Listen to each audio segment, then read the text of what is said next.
Hi, I'm Kit Cassingham with Live and Focused Energy. Today, another wonderful conversation. We've got Alex and Corey to share thoughts. The topic today is knowing your why, your purpose.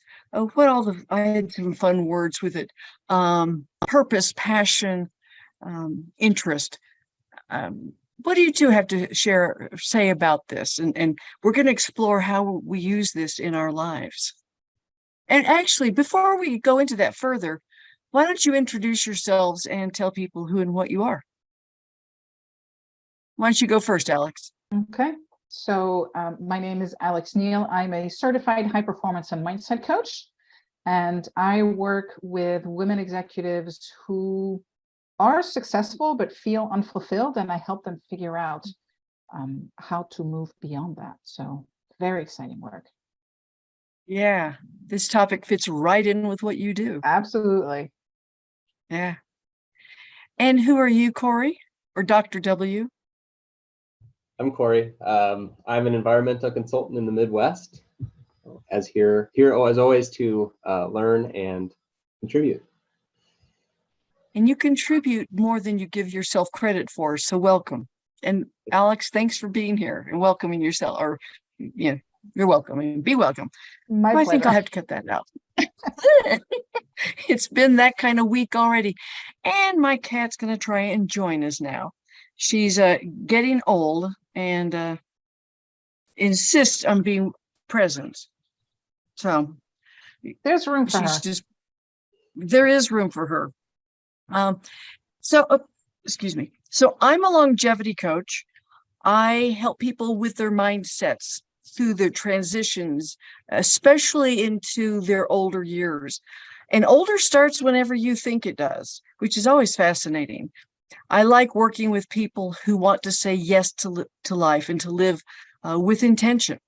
And I help them create a foundation in their lives to create a whole new approach to their life. So this topic fits in well for me as well.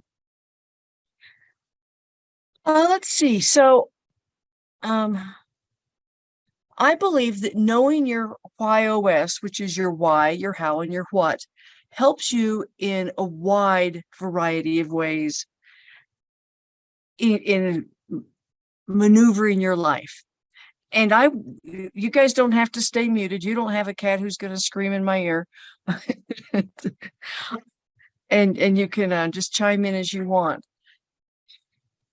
For the audience, the voice of the cat is Mash. She's almost 18 years old, and she's very proud of it.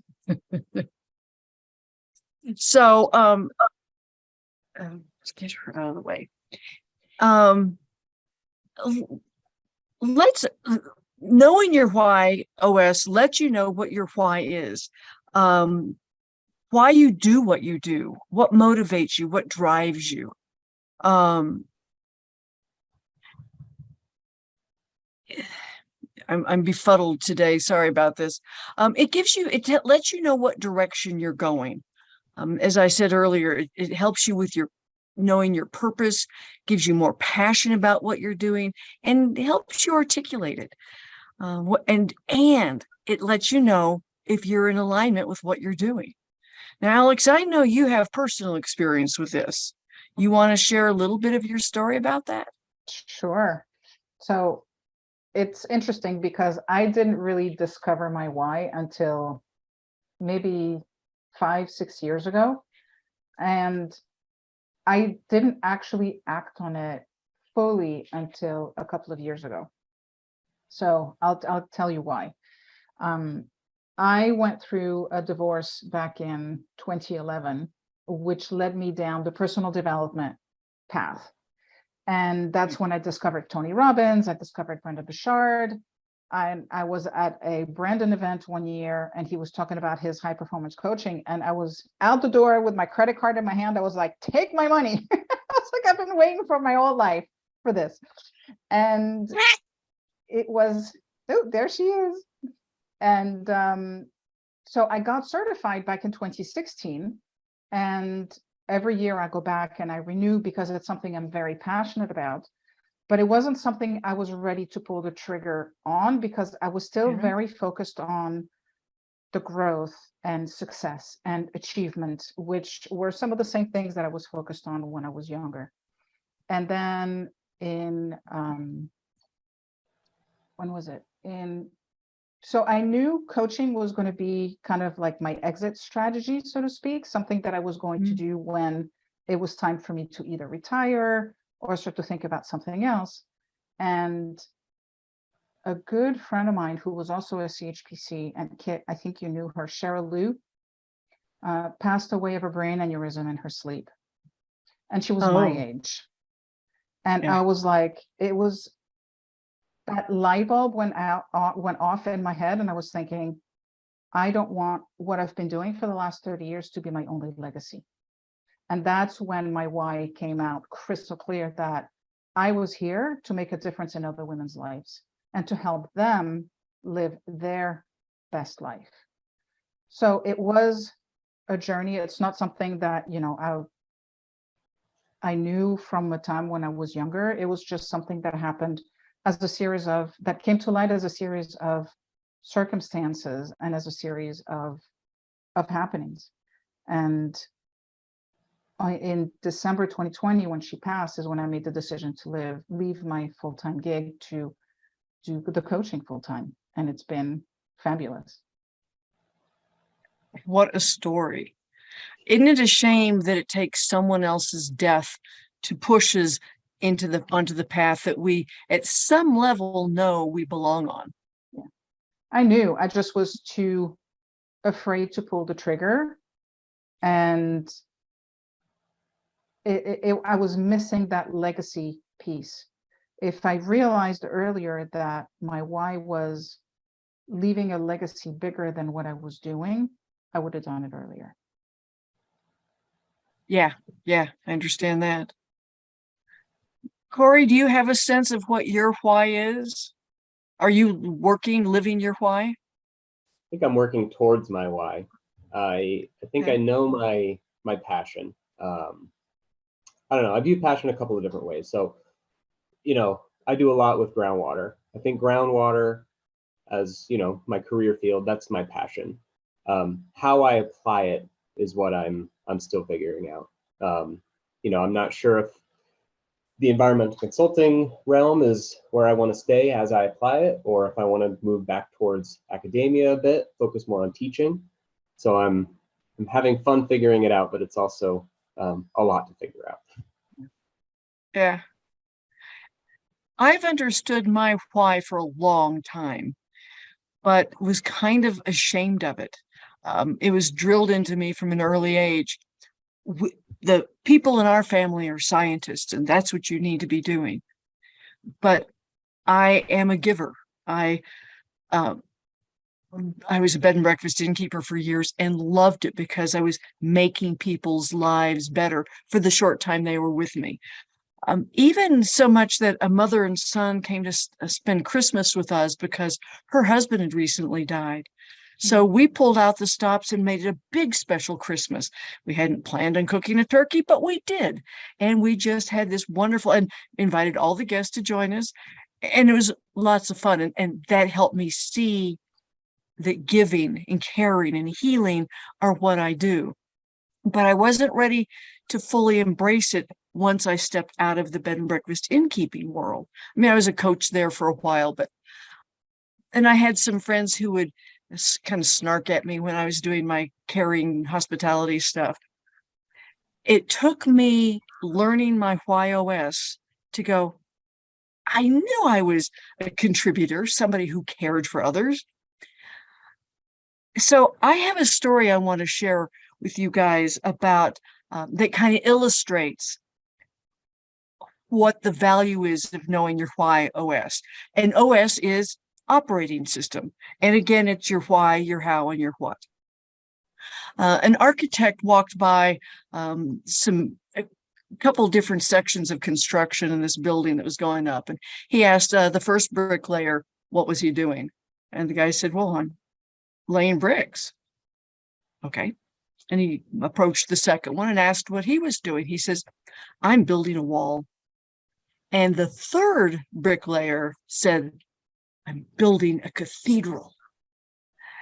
And all the same work, but different recognition of your role and how you feel about it.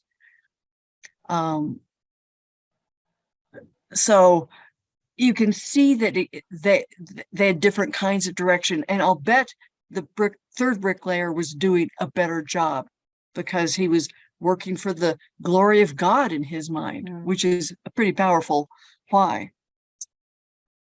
Yeah.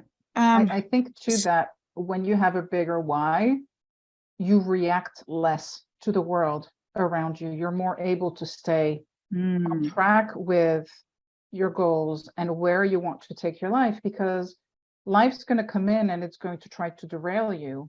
But if you know what your true north is, it's much easier to stay on track, even when stuff is trying to knock you around. Yeah, I like that. There's a lot of power in what you said about the value of it keeping you grounded, centered, moving forward. Yeah. Okay. My cat's still pestering me. Sorry about that. It's okay. So as I think about those bricklayers, my WHY.os is contribute, mastery, challenge, and mastery.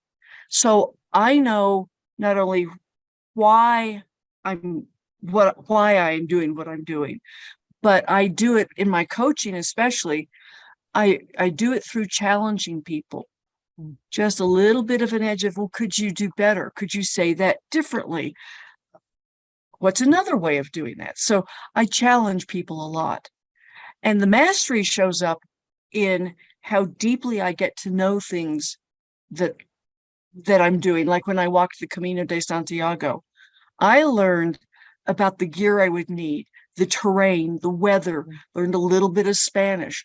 I really dug in and knew it all. So other people who hadn't done the research could rely on me at times to help them with their Camino. And that was very satisfying. So again, I was doing my why as I helped them through my mastery, my what. I can see that. I think there's a satisfaction in learning for ourselves, but so much more when we learn for ourselves and we get to share with other people, because it makes what we've learned so much more meaningful and impactful. Because if I learn and I keep it to myself, great. I grew, I learned, I have something, I have another arrow in my quiver or whatever it's called back in there. Your sling, yeah. Right. But if you don't share that with others, it's kind of, it keeps you small, or it keeps the learning small. It's selfish, isn't it? Yeah. So, Corey, as I was thinking about your situation, that groundwater is your passion.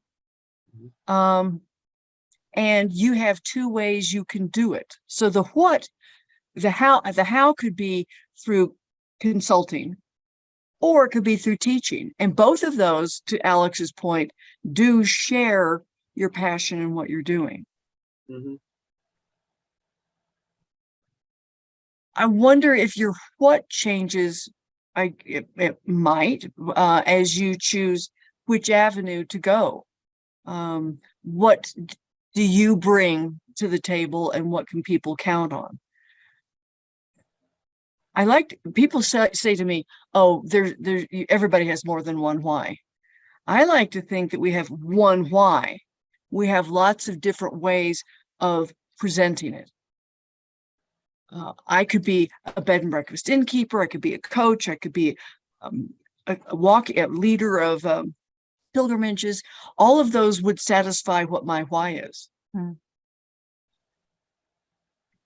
But the mastery and the challenge will always be there for my what and my how. This is fun. It always gets me to thinking of deeper avenues. Another story that I've heard that I think makes for a good demonstration of why it's good to know your WHY.os. President Kennedy was at NASA one day, and he's walking down the hall. He saw a janitor, and he asked the janitor what he was doing, and the janitor said, "I'm putting a man on the moon."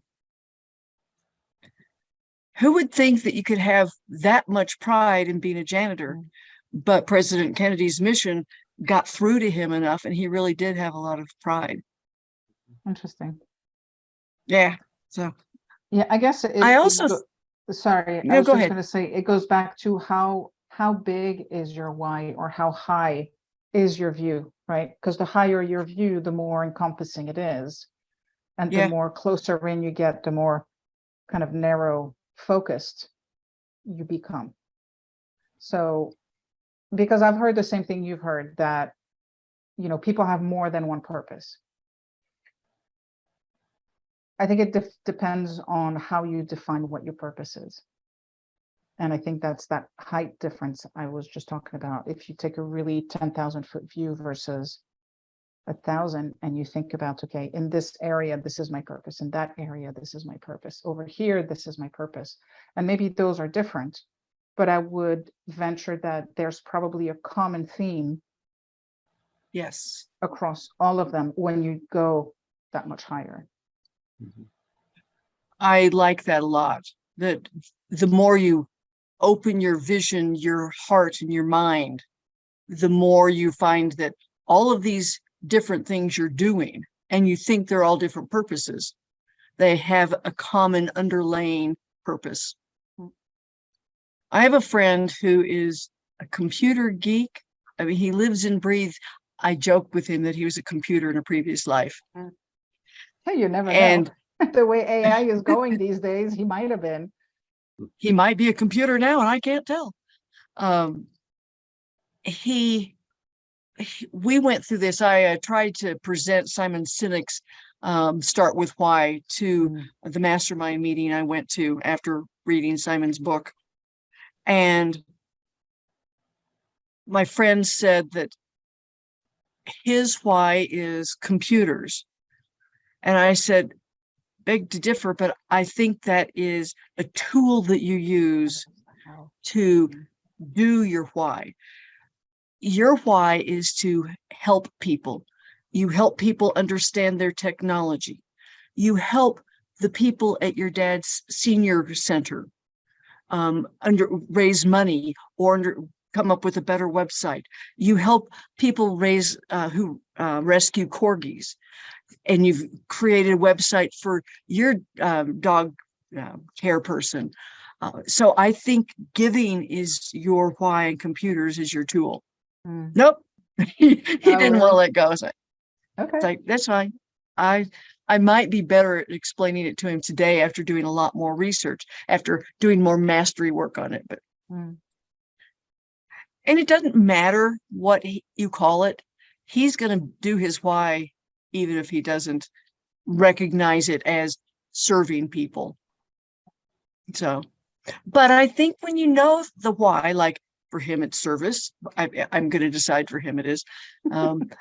He then can use it as a filter to help him decide other projects he wants to take on. I think the WHY.os is a good filter for us. Yeah. So Corey, I suspect with how you understand your why, you're not going to go raise racehorses.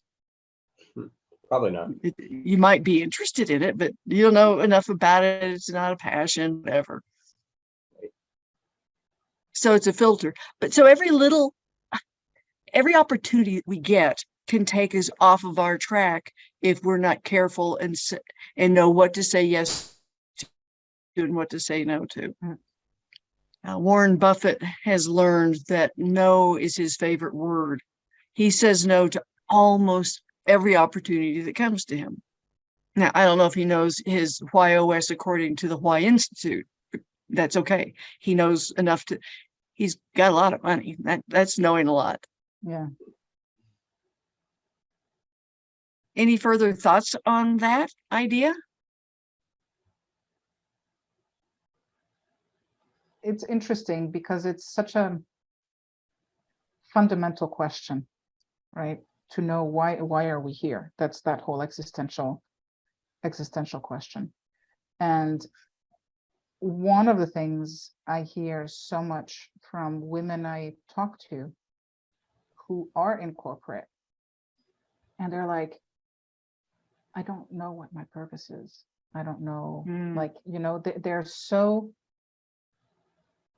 ingrained and involved in the system, so to speak. They do their Right. job.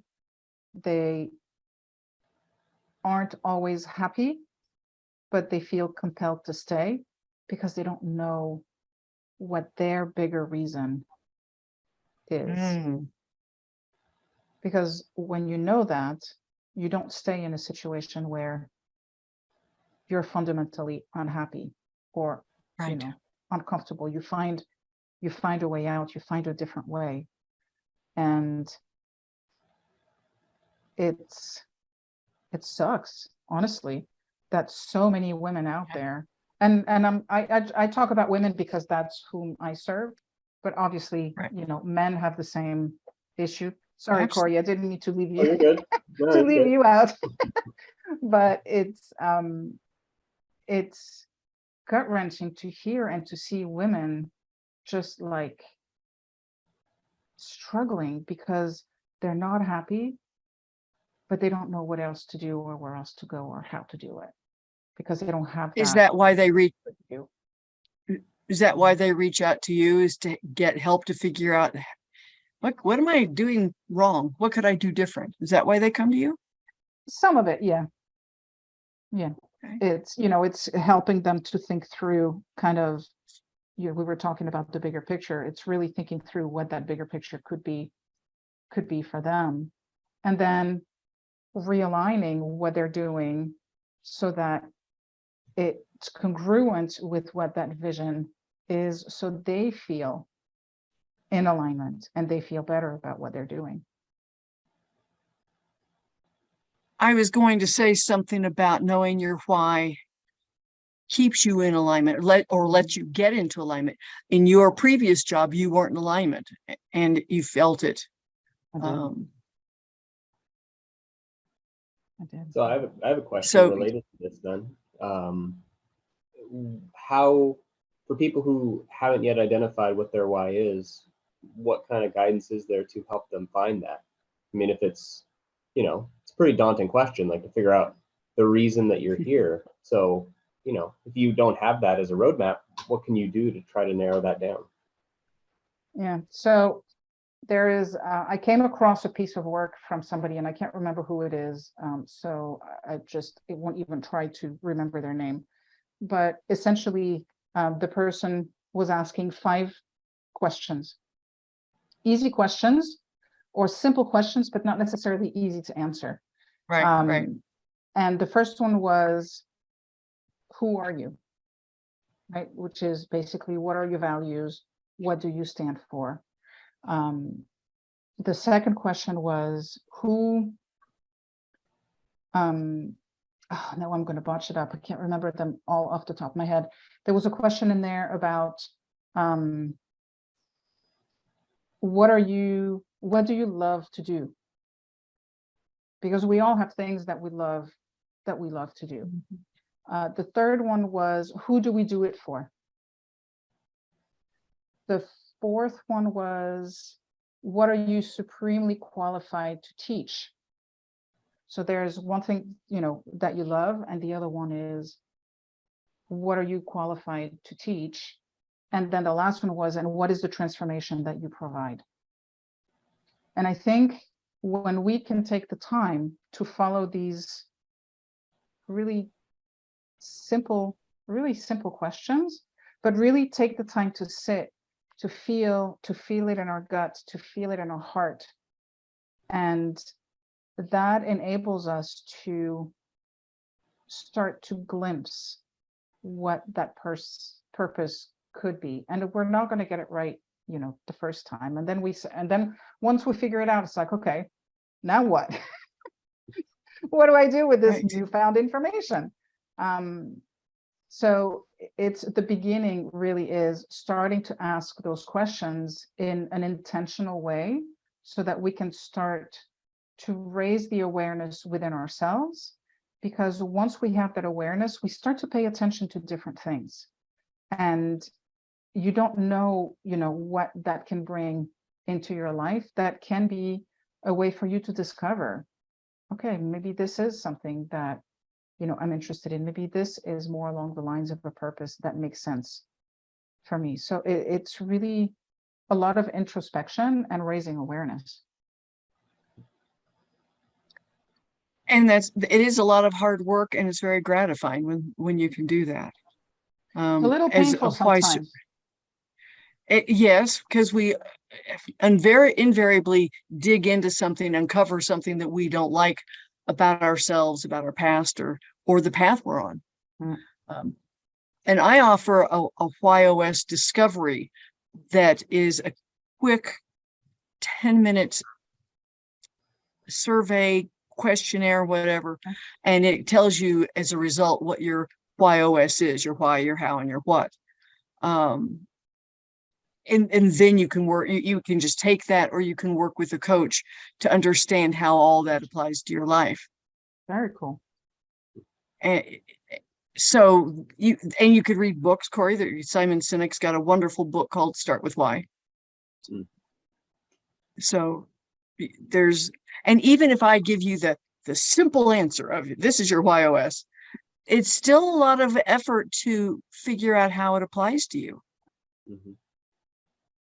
And you having an open mind, positive mindset goes a long way in playing with these things and internalizing them and deciding, does that work for me or not? So that's why you want Alex or me in your life. Honestly, it's like when I think about what is my purpose, I think there's an element of, it's like trying on new shoes, right? You have styles that you like, you have things that you like, you have shoes that pinch, you have shoes that are too loose, you have shoes that are, but at one point you come to, this is the right shoe.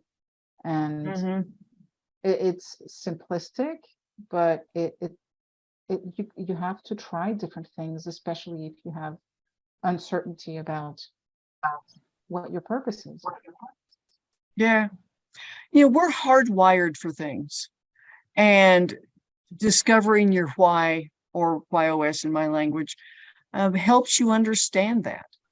So that when people make fun of me because I'm serving, I can say, yep, that's what I do. And my hardwire is to challenge people, and my hardwire is to dig deep into topics to satisfy my curiosity. If there was a fourth one, it would be curiosity. So, yeah. And when you know your why, you know what you are bringing to the world. The world will know what to expect from you. They're going to, well, Kit's going to serve us, and she's going to challenge us. She's going to push us a little outside our comfort zone, but she's going to know a lot about what it ever is we're talking about, because that's what she does.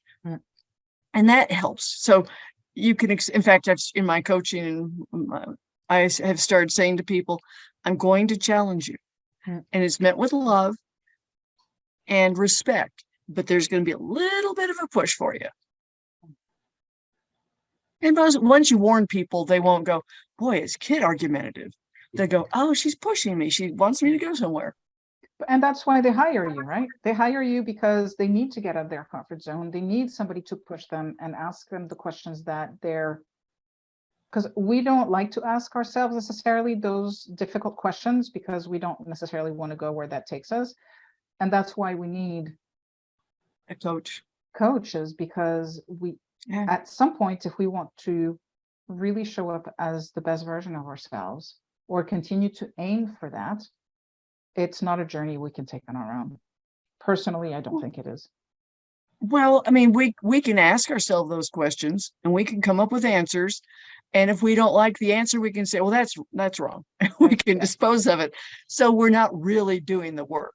Yeah, you're right. It takes somebody holding the mirror up for us and forcing us to look at ourselves, listen to ourselves. And one thing that I found too is when I hold the mirror up for someone else, I hold the mirror up to myself as well. There's so many times in Yeah. sessions where I've pushed someone or I've asked questions, and then I'm like, that's a question I should be asking myself. So So you take that to your coach and say, ask me this question. I try to not censor myself when I start asking myself questions. Good. Okay. Okay. Yeah. So let's take it into my longevity world. I believe a lot of people, when they retire, put their sense of purpose on the shelf and they say, I was a banker, I was an engineer, I was a housekeeper at a hotel. And they don't give themselves a new purpose. I believe that we start failing or dying when we don't have a sense of purpose. Having that sense of purpose gives us more relevance. It helps us get up out of bed in the morning so we can serve others. And I think service is everybody's purpose ultimately. It's just how we do it that changes. Have either one of you observed people living without purpose and maybe how they've changed if they get a purpose, or have you got any comments at all? I just want to go back to what you were saying in terms of people saying, I'm a banker, I'm an accountant, I'm a nurse, I'm a this, I'm a that. I think we often tie what we do with who we are, and what we do becomes our identity. So when we retire, it's like, okay, well, if I'm not a banker anymore, then what the heck am I? Right. You put it on the shelf. It's pretty. Right. But I think that's where the purpose is so important, because if your bigger purpose is to serve, whatever shape that takes, you can serve as a banker, you can serve as an accountant, you can serve as a nurse, right? But when you retire, then it's just, okay, where do I redirect the energy? Because my purpose is still to serve, but I'm no longer doing it this way. What's a different way I can do that, instead of cutting off their identity completely and saying, okay, well, I'm no longer a banker. Now what? I'm a nobody. Yeah. Yeah. I think men, especially maybe older generations, my generation and older, may suffer that more, because I think men definitely tied their identity to their career, which you'd already said. And so when they are forced to retire or choose to retire, they really lose it. I watched my grandfather start dying when he retired. He sat down and waited. Now, he and grandma kept doing things they loved, hunting and fishing being two of them. So they'd hook the trailer up to the truck and go off into the wilderness for a while and do stuff. And when they were home, they would watch the equivalent of Discovery TV and the Nature Channel and stuff. But I don't think either one of them ever really felt they had a purpose after that. They stayed busy and they kept doing things they loved.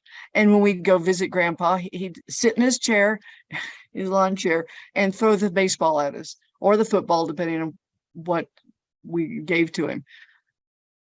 But he wasn't standing and participating. He became an old man. And so my argument is, don't become old when you retire. Stay active, engaged. And as I said to Corey, there are a lot of ways you can apply your passion of groundwater. So you gave up one, go find another one. Yeah, in the end, I think we all want to feel fulfilled, and we want to feel like our lives mattered and made a difference. Yeah. So whatever shape that takes, that's where you want to go. That's where you want to run. Yeah.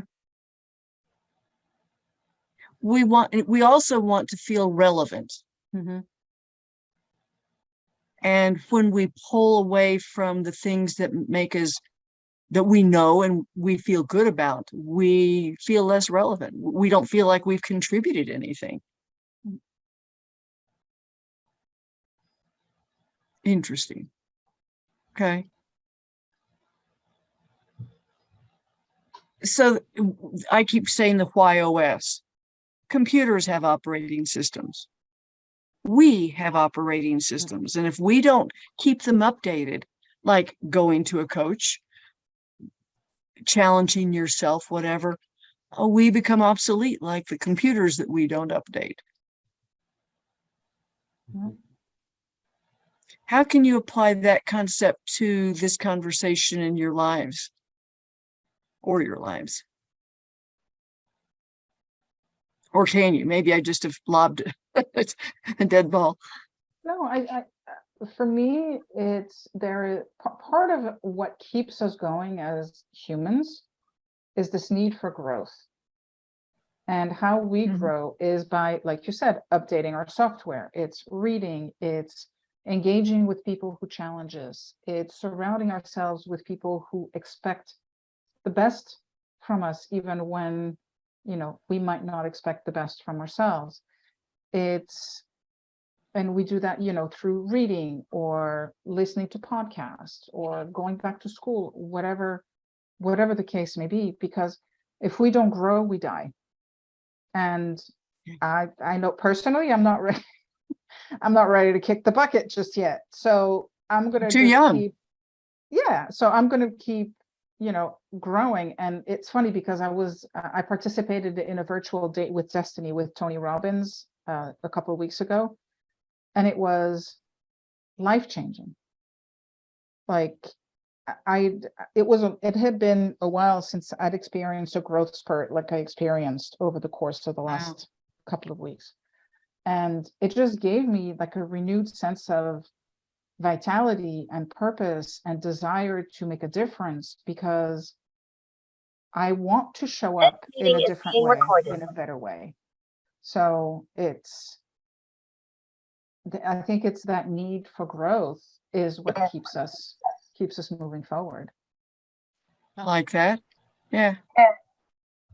And growth takes on different flavors, colors, shapes, as you said. Yeah. So Alex, when you first became a certified high performance coach, you thought of that in your life as in a certain way. Has that changed as you have stepped into it? Do you have it? Is your branding different? Your marketing different about how you talk about who you are within the high performance community?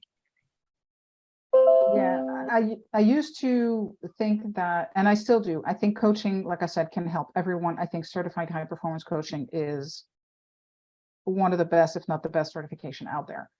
That being said, I wanted to talk to everyone.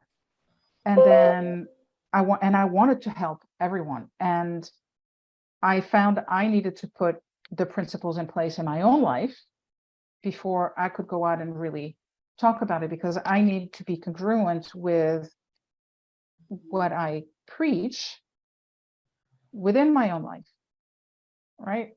So what's changed in the meantime is overall life has kind of gotten, you know how life gets, it kind of gets in the way, and then you kind of figure your way out and all that good stuff. But when I left my corporate gig, that's when I realized really who I wanted to talk to, because I saw so many women came up to me and said, and I'm gonna ask you to excuse the language, but they said, Alex, I wish I had the balls to do what you did. And that's when I realized just how stuck some people are in their circumstance, unable to really see a way out.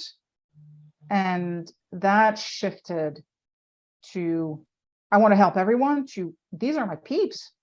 I gotta help these women because they're suffering and they're unhappy and they're unfulfilled, and I don't, they don't even know that they could be so much better. Yeah. So They must have a sense of it, or they wouldn't call you. They wouldn't reach out yeah, to you. a part of it is that, but it's still that, okay, but how, right? So That's interesting. You know, all the gurus say, yeah, well, Brendan doesn't. You have to know your avatar. Who are you talking to? You know, peeps, but yeah, it sounds like it's a broad range of them. I want to work with people who want more from life. They may not know it yet, but they have this unsettled discomfort. And the person who challenged it, the challenger in me, says, let's go camping. That will get you out of your comfort zone and get you learning. Let's go walk a pilgrimage. That'll get you going. And so I try to bring nature into what we do also, because I have learned that when you're in nature, it almost like it uncorks your soul. So all the feelings, the knowings come out. And if you give yourself the space and the peace in your camping trip, in your pilgrimage, whatever, you come up with your own answers. Yeah. And that's pretty satisfying. And I think what you just said is the key, is that we come up with our own answers. So we can tell people, you know what, you should do this, you should do that. I think this, I think that. But at the end of the day, we're not living their life. We're not in their shoes. We don't know what everything is that they have going on in their lives. So everybody has to do their own work. And There's I no think a good escaping it. coach, right, and a good coach helps them make Yeah. their own decisions and find their own answers. Yeah. The women who work with you find answers that they didn't expect. Or sometimes they get comfort with the answer they expected but tried to deny. Yeah. Yeah. That's pretty cool. Yeah. So where I was going with trying to go with my question is, by knowing your why, has your marketing message changed? Yeah. And I'll say, yeah, it has, as it has for me. Yeah. So Corey, you just need to get clear on your marketing message. What I'll work on next. Yeah, yeah. So, all right. Anything else that you want to cover with this topic of why, or clarity, passion, purpose?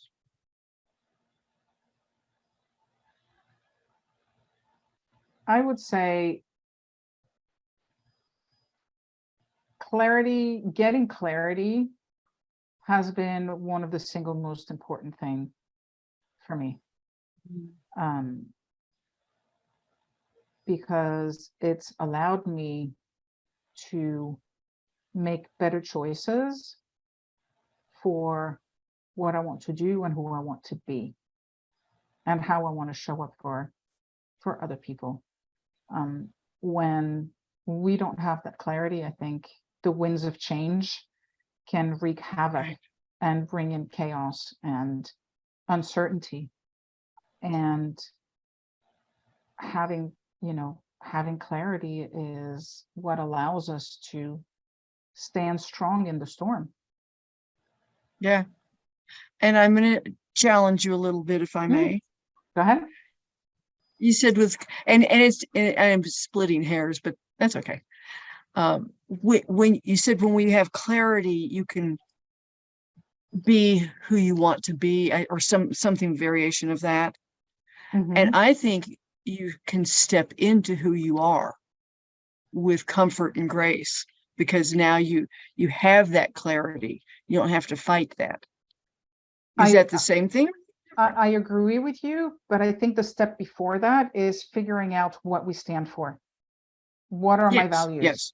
Right? Once Absolutely. we have that, then we can stand firm and we can, step into that much more easily and much more comfortably. Yeah. So we have to do that work underneath first. Yes, yes.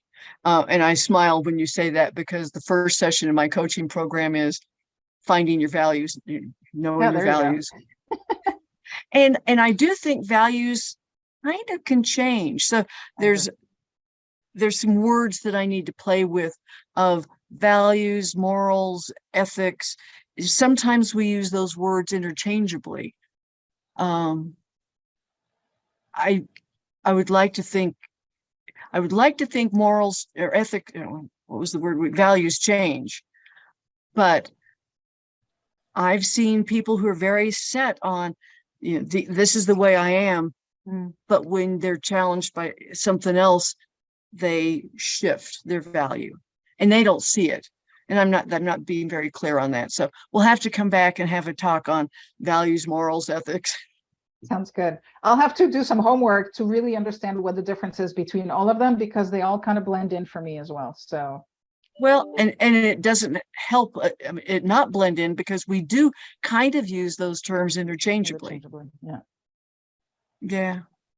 So, um, yeah, and I think if you work with a team, so Corey, we're going to pretend you're in your not your new gig, you're a fairly new job. Mhm. And if you and all your teammates sat down to figure out your why, maybe doing the WHY.os discovery, or going through Alex's, I've known her as Alexandra forever, so I'm having a hard time shortening it. It's okay. Alex's approach. Then you also start sharing language, and you understand, as this person over on your left side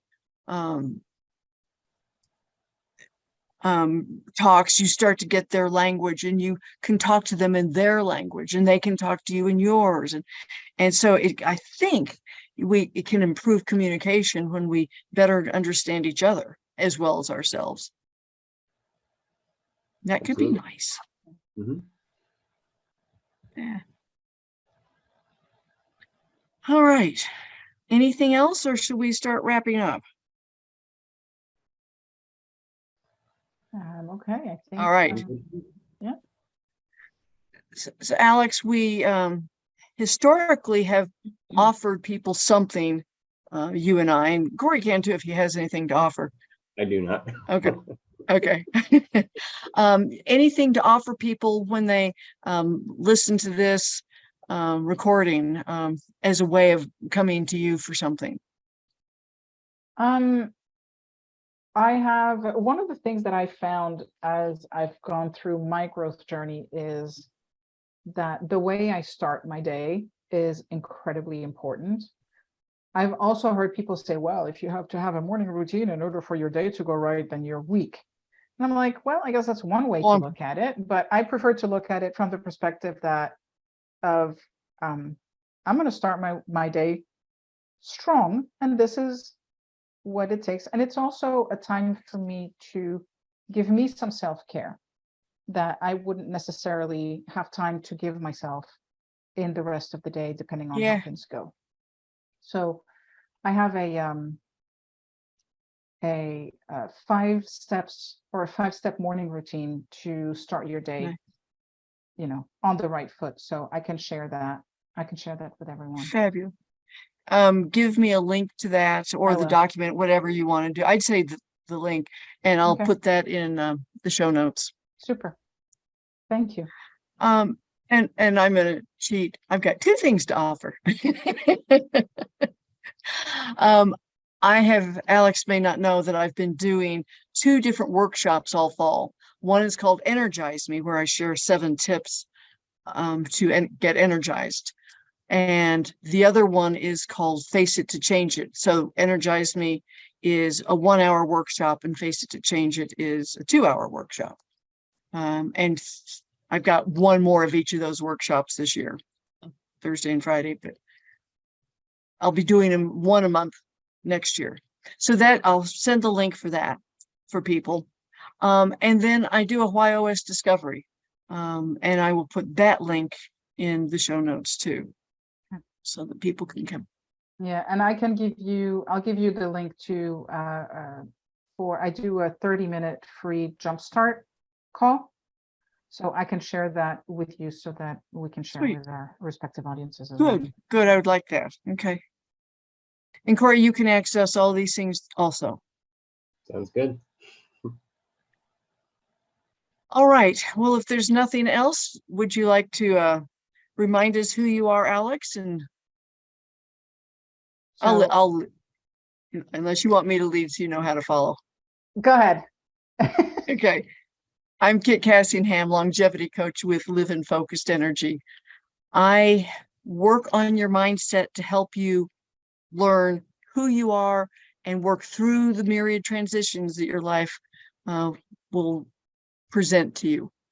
And yeah, and so longevity, I haven't said this call.